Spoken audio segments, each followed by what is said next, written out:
design na gusto niya dito. Tatan natin yan ng tempered glass, tatanggalin po natin yung mga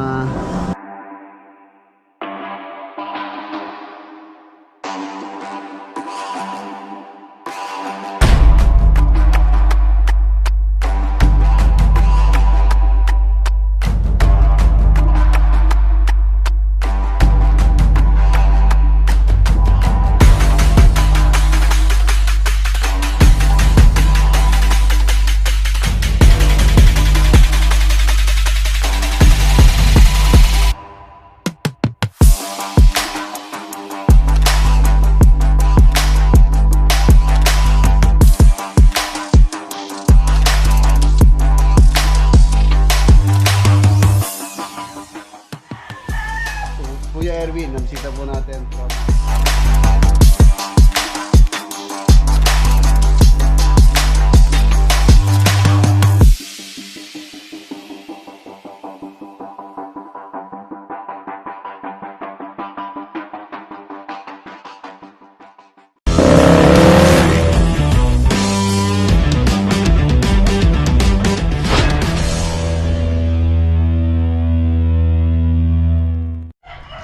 Good morning, mga boss. Welcome back po muli dito sa ating channel. Ayan, nandito po tayo sa farm. Siyempre, kape tayo. Ayan, ano po tayo ngayon? Anong araw ba ngayon? Anong aldong yun ni Ron? Merkules? Martes. Ayan, Martes pala tayo ngayon. Nandito pala si Iron Man. Ayan mga boss, libre po siya. Wala po siya masyadong ginagawa sa project natin.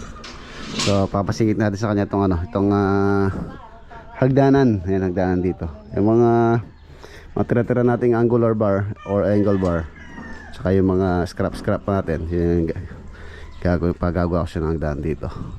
Tapos pagagawa din tayo ng breeder cage. Ayan, breeder cage. Ito yung mga breeder natin, saka yan. Tapos meron pinagagawa si Mrs. sa kanya rin. So marami siyang gagawin dito. Kape muna tayo, kape. Wah, step 25. Bali, ilang step to?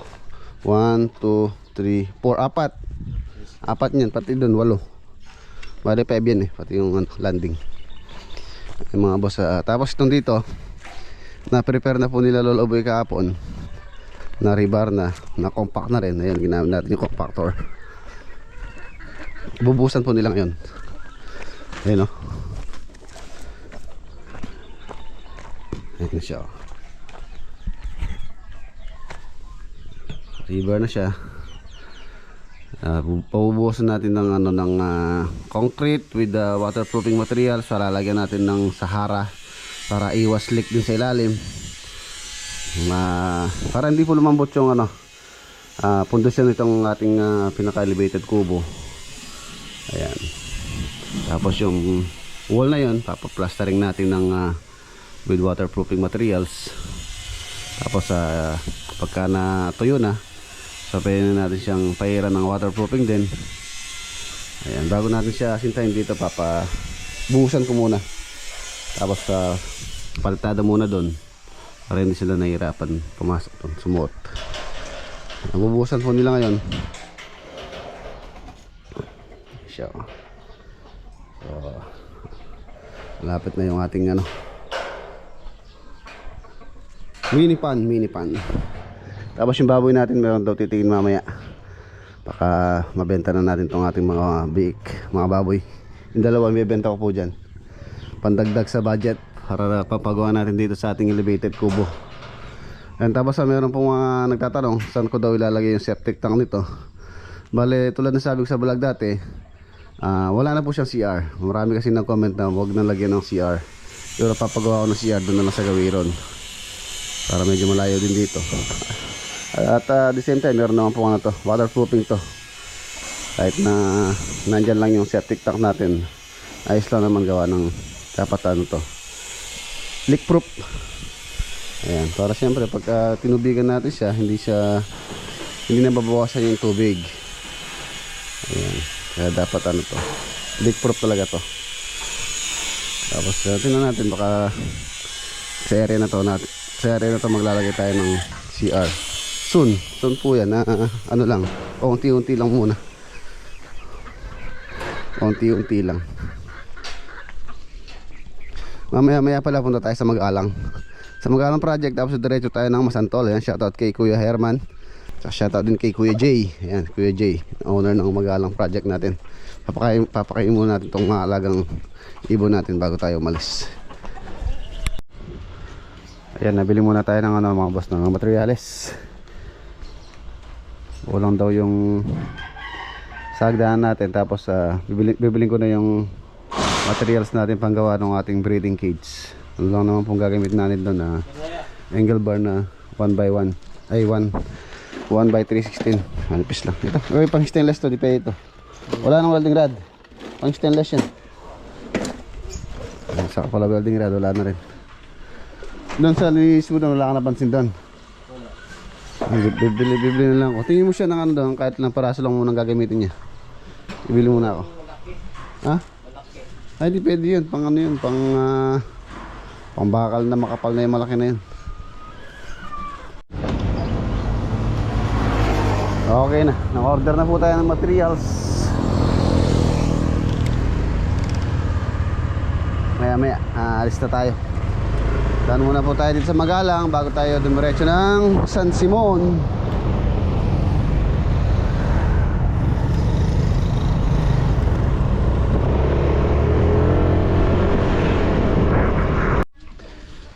Kaya muna po tayo bago tayo malis.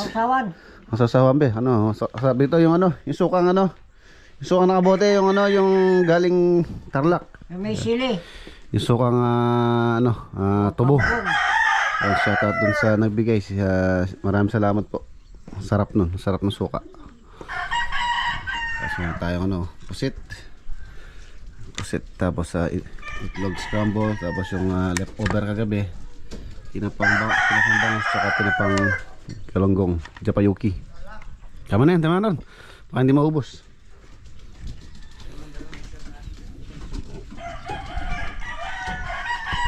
Yan na ito. Sukang tubo. Fresh from Tarlac. Walang pambe. Yung Asin. Wala. Mamaya wala ka. Matamis na? Matamis na. yun Siyempre muna kayo. Timpla na to. Yung timpla na yan. That's it. Kain po tayo. Matamis na. Kung na nagbalat ito.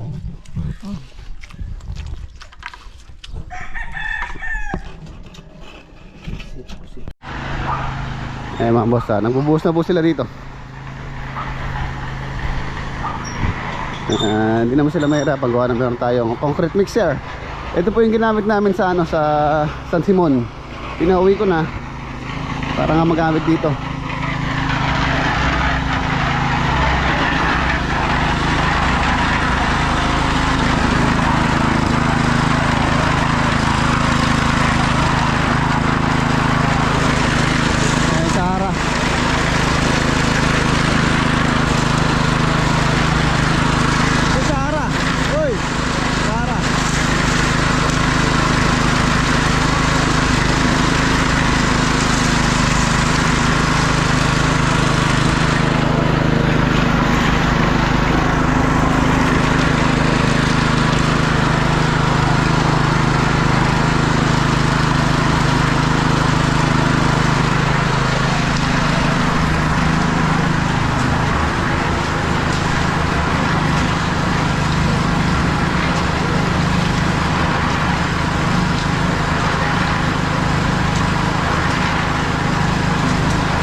Tayo, lalakad na po tayo.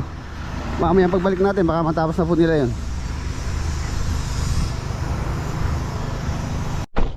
Let's go. Magalang muna tayo. Ayan, nandito na po tayo sa Magalang project. Halos baka this week matapos na po itong ginagawa namin dito. So isusunod po natin yung dun sa may 400 square meter ni Kuya Jay.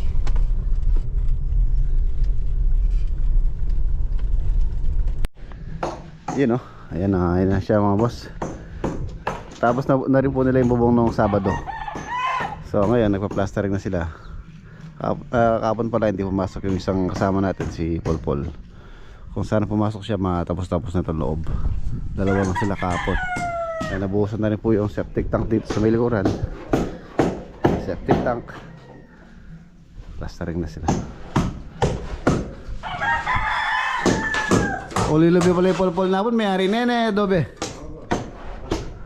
Ay, hindi siya pumasok kapon eh. Yun o. Nilagyan ng mga electrical.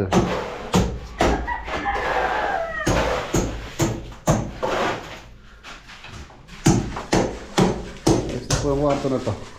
Malawang na to. Kwarto. Tapos meron sa insulation. Napaka-presko niya.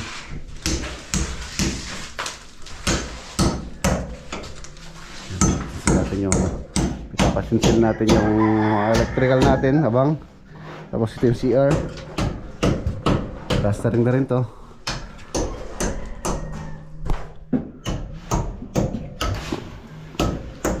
Ito yung poso. Sisementoin po natin to para malinis. Gagawa tayo ng maliit na lababo dito. Lababo. Ay, sa presko na siya. Nandito na rin po pala yung mga tiles na ilalagay natin doon. Ayan to. Ito yung sinasabi ko mga sobra natin. Yung binaklas natin sa project to na nag-change plan si owner. So pinabaklas po natin. So dito natin ilalagay. Sa itong sobra nating tiles din. Ito 40x40. Gagamitin natin yan sa flooring itong CR. Andyan na rin po yan. Pinadala ko na kanina kay Bayaw.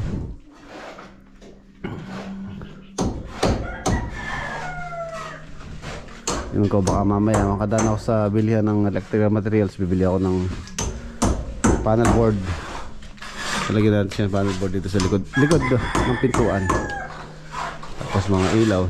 Mga ilaw naman dito, ordinary lang naman po yung ilaw dito. Mga receptacle lang. Receptacle. Ayan, dito isa. Receptacle. Dito, receptacle. Bilangan natin. 1 2 dito sa may lababo. 1 2 3 4 5 tsaka dito sa labas naglalagay tayo ng isang ilaw. Limang receptacle tsaka 5 bombilya.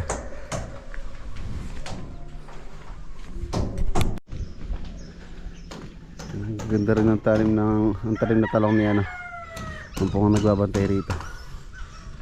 Yan yung bahay niya oh. Malapit na matapos. Yan na, iwan na po natin sila para dumiretso tayo sa San Simon. Parang kulang po yung ating gagamitin na scaffold doon, yung mga GI pipe. So titingin tayo ng GI pipe.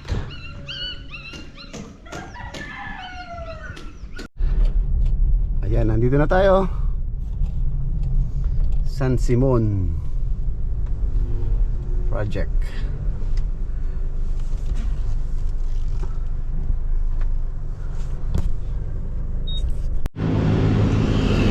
Ayan mga boss, sinira na po. Sinira na yung bubong. Ayan, tinanggalan na ng bubong. Tulad na sabi ko dati, tatanggalin po natin yung bubong yan. Tapos igigibay natin yung pinaka slope nya, kung saan kukunin natin yung mga beam. Katulad ng ginawa natin dito sa ibaba, ganoon din yung gagawin natin sa itaas. Tapos dadagdagan din natin ng yung roof beam nya, dadagdagan pa natin ng beam support. Papatibayin pa natin. Ay, may sunog.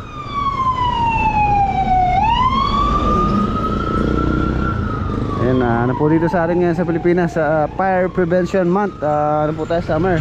Napakainit, kaya madalas po yung sunog dito, lalo na sa mga bukid, sa grass fire. Ayan, wala na siya bubong. So silipin natin sila.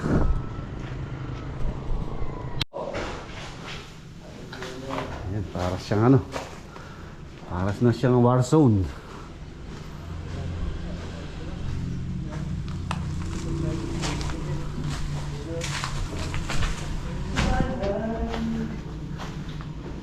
Tanggal na yung paa niyo, porka niyan.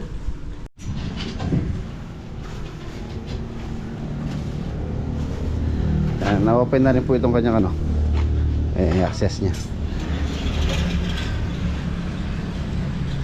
Yung pinaka-balcony.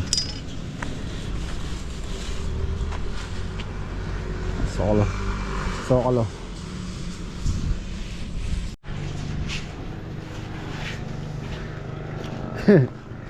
Yan sila pa rin eh.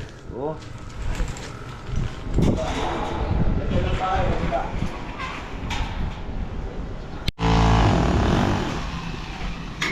Yan, sa tansya ko mga boss, mas malawang po yung binuhusan natin sa ibaba compare dito sa itaas. Mamaya isusukatan natin kung ilang square meter itong bubuhusan natin dito sa taas.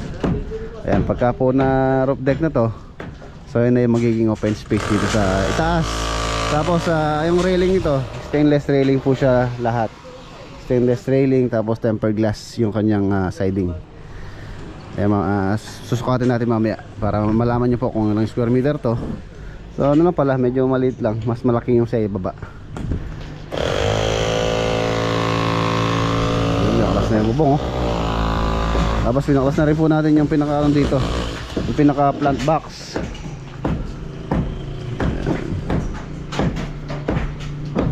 Prepare nito nga na to, itong kanyang buhusan dito.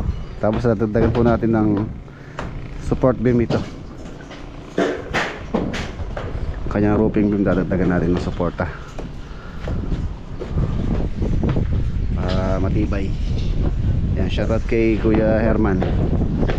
Ito na po yung bahay, tulad ng plano natin. Ayan, roof deck. Ito po yung yero.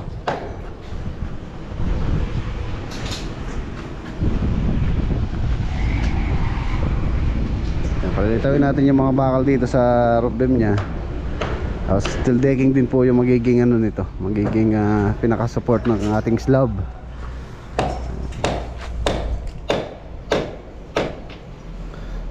1, 2, 3. Tatouch ko yung kanyang slope, nasa ano lang to, 1, 2, 3, 60, nasa 0.7 ang slope nito, 0.7 or 0.6 ang slope niya. Hindi naman siya ganun ka-slope.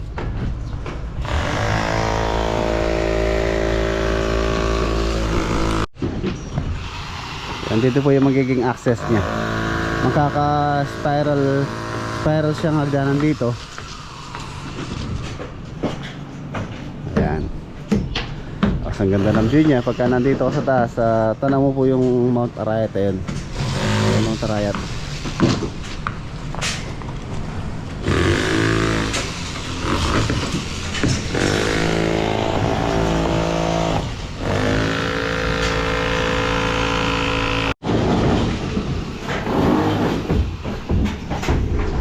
Ayan.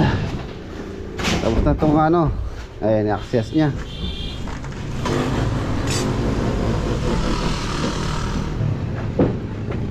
So ayan na, pwede rin po sila tayo ng scaffolding dito. Gawa ng okay na itong ating slab dito sa may balcony. Ayan, paikot oh, ang lawang.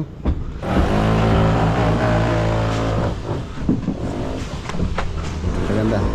Ang ginagawa na po yung mga zocalo. Tapos waterproofing bago mag-tiles installation dito. Tapos ito may mga poste siya rito, diretsong stainless.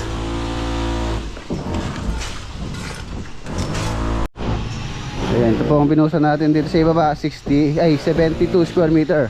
Tapos yung sa taas, nasukatan ko na po siya. Halos nasa ano siya mga boss, nasa 64 square meter. Ang sukat niya is 8 meters by 8 meters ang kanyang total floor area. 6 meters ay 8 meters by 8 meters po yung kanyang sukat. Parehas yung ating lalagyan ng slab. So mas malaki po yung sa ibaba. Ayan.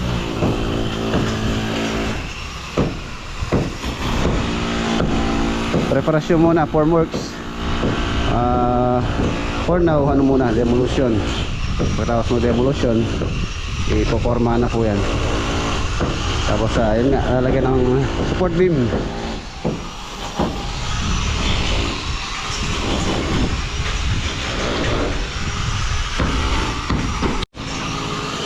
Buti na lang hindi nila nalagyan ng ano dito sa taas mga boss.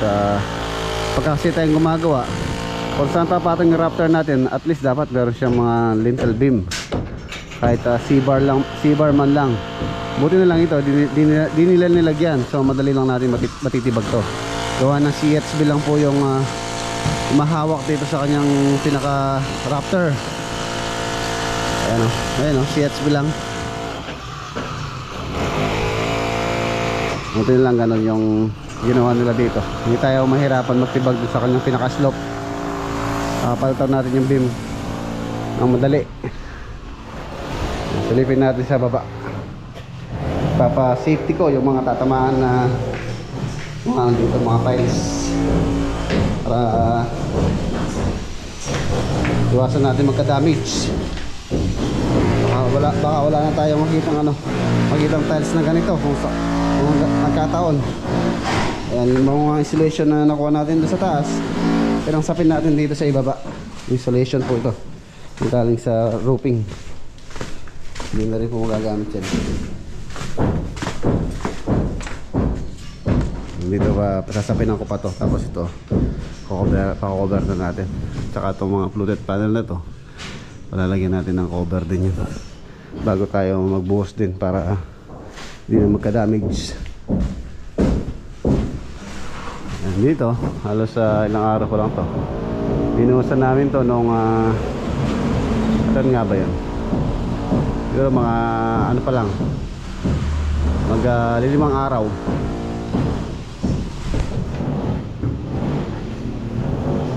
...21 days or 28 days po ang curing yan. Totally strip, 28 days strip na yan.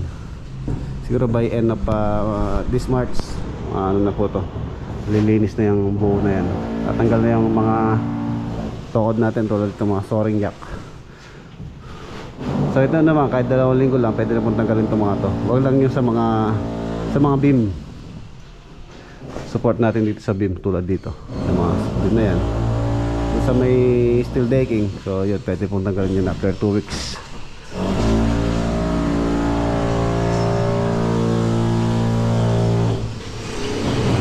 Yun siya.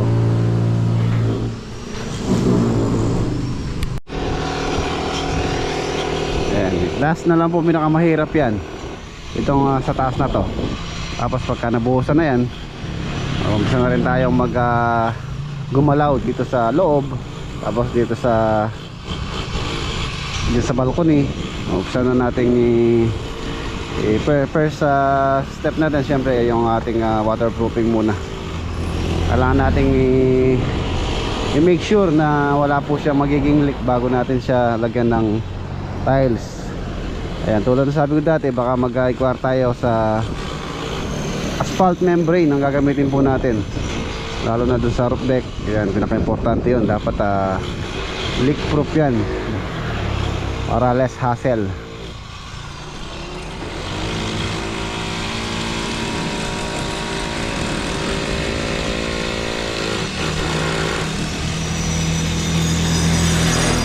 Yan, siguro mga 15 days, mga 20 days bubuhos tayo ulit yan. Make sure ko kasi na matibay yung ating ano dun sa taas, yung ating slab.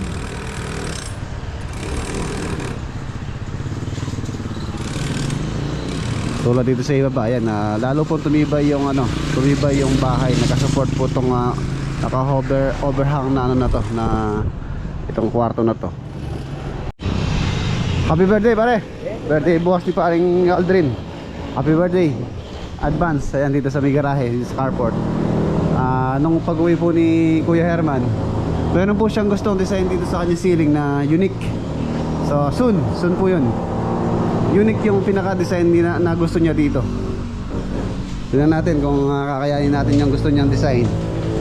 Unique design. Ayan. Tapos itong railing na to, Kaya tulad ng balak namin, kapalitan natin yan ng tempered glass. Tatanggalin po natin yung mga stainless na pipe na yun. Tempered glass na po lahat yan. Tatanggalin po natin to. Ayan, natatanggal po to. Presko na, presko.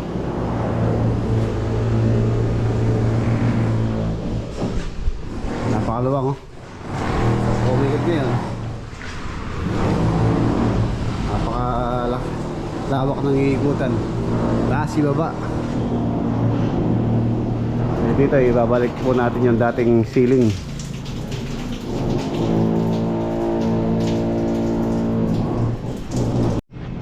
Ayan na mga boss, iwanan po natin sila.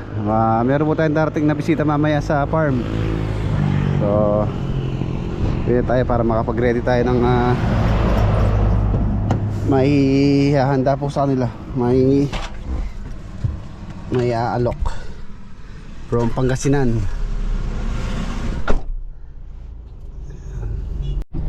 Yun na, yan na mga boss, nandito na tayo sa farm. Shoutout nga po pala kay Sir Glenn David. Ayan, shoutout. Shoutout po. Ayan na mga boss, update tayo sa ginawa na ni Iron Man. Ayan na, pinulutuin natin sa ating darating na bisita. Muli ako ng talapia, walang kamatayan, hito, buro. Tapos nakikita ako ng singkamas na malalaki. Malabin ako. Ayan o, ayan yung hagdanan o.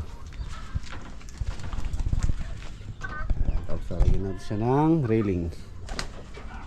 Ito pang 1 1/2 by 1 1/2 na tubular. Ito, meron pa po tayong mga scrap niyan. Ito pa yung kabila o. Bukas isimentohan na lang.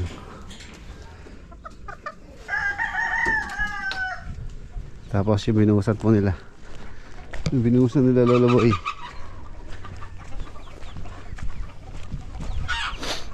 Ayan, tapos na rin. Tapos na rin mabuhusan. Halos sa sagad lang naman po nila binuhusan. Ano silang concrete mixer. Yun o. Tuyo na kaya. Tuyo na. Yun o. Okay. Tapos bukas, ayan na boss po pa, plasteringan na to. Plastering.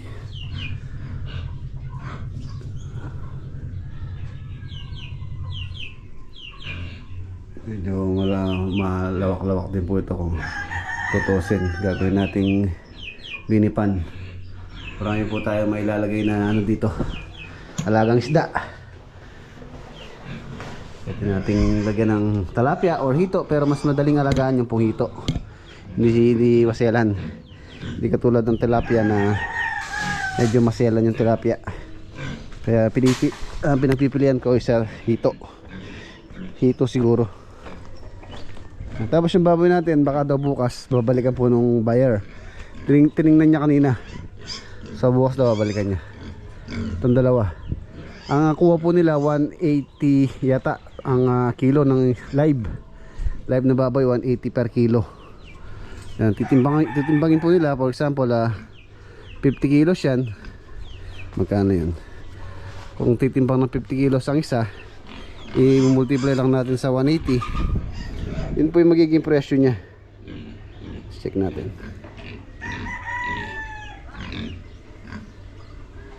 Check natin kung magkano. 180 times, sabi na natin for example 50. Ayan, 50 kilos sa 9,000. 9,000 po yung isa pagka 50 kilos. Pero sa tansya ko lalampas po ng 50 to. Siguro mga more or less mga 60. Pero okay na rin kung 180. So kung 50 kilos 9,000, bilhin natin dyan is 4-5 yung bake. So meron na rin tayong meron na rin tayong sobra. Tapos yung isa pangkatay natin, bili ko po kasi dyan 4-5, bali magkano yun, 4-5, 13 13.5 yung bili ko dyan. Tapos kung mabebenta natin ng tigna 9,000, 18,000, so meron tayong sobrang ano kano nun 4.5, tama ba? 4.5, 18,000 tapos 13.5, 18, oh tama, 13.5, 4. Oo, halos 4.5 yung ating halos yung pinambili natin ng pagkain ng baboy. Tapos meron pa tayong sabik. Tapos yung ano lang yung ating punan, yung pagod, pagpapakain, pagpapalinis.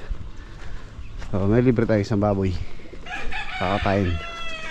Pakainin ko lang tong alagang kalapati natin. Tapos yung mga bisita natin mamaya daw darating mga boss, mga around 6 or 7 siguro. Yun o, Kuya Erwin, nabisita po natin from Canada. Tapos sa Pangasinan po yung kanilang saan kasi sa Pangasinan ba yan? San Carlos. Ayan, nagpunta na po tayo sa kanila nun. Tapos Kailan tayo 2020 yata. 20 yata. Siya yung nagbigay ng cake ko. Ayan. Nakapunta na rin sila guys. Ayan, dati po lagi po nanonood sa atin si Kuya Erwin, si Ate Charity. Ano? Kuya Erwin. Kuya Erwin. Kuya Erwin. Kuya Erwin. Nung ano pa rin eh. Unang-una. Ayun o, si Ate Charity. Ayun si Kuya Erwin. Solid subscriber po natin yan from San Carlos, Pangasinan. Trakit tayo. Medyo basa pa itong ating flooring. Siguro bukas na maaga. Bukas na maaga ko po siya babasain para tumibay. Parang ano po yan, parang slab din.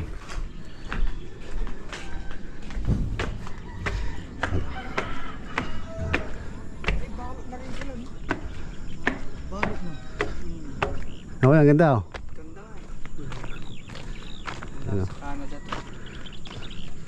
Sa Canada meron ganyan? Saan kayo sa Canada, kuya? Ottawa, capital ng Capital ng Canada? Canada. Ottawa.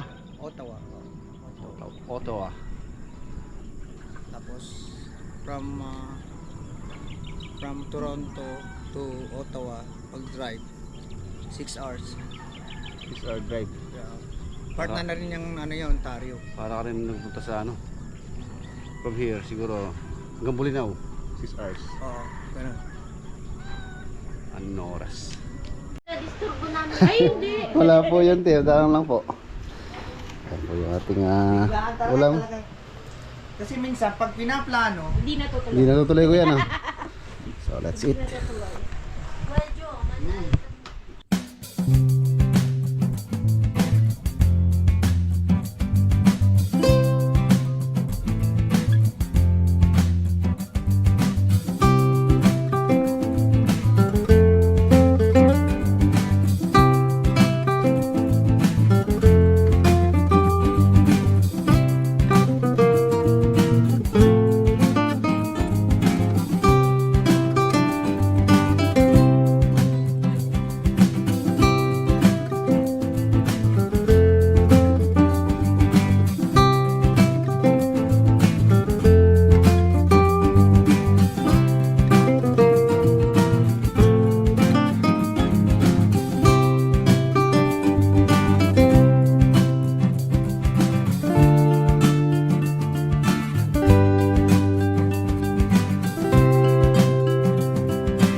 Yan, ginabi na po sila Ate Charity tsaka si Kuya Erwin.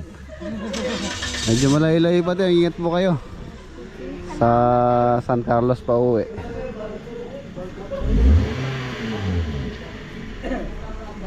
Sama niya po yung dalawang bata. Basta Bye. nabiyahe na si na Kuya. Yung kasing driver nila, maaga pong may biyahe daw. Kuya, ingat kayo Ingat kayo sa biyahe ah. Basta kami. Bye. Ingat pa kuya. Sige, ayan.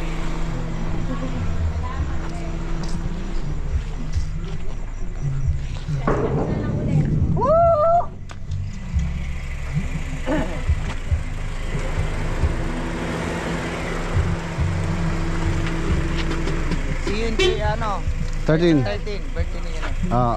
Hello boy, thank you.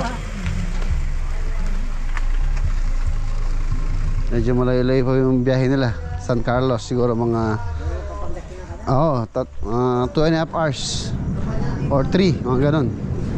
3 hours. Alas 9:30 na tayo. Makakarating sila doon mga 1, 2, 3, 12:30 ng gabi. Ay, ng umaga. So ayan mga boss, dito ko na po tatapos yung ating vlog for today. Kita-kita tayo bukas sa next upload. Paalam po.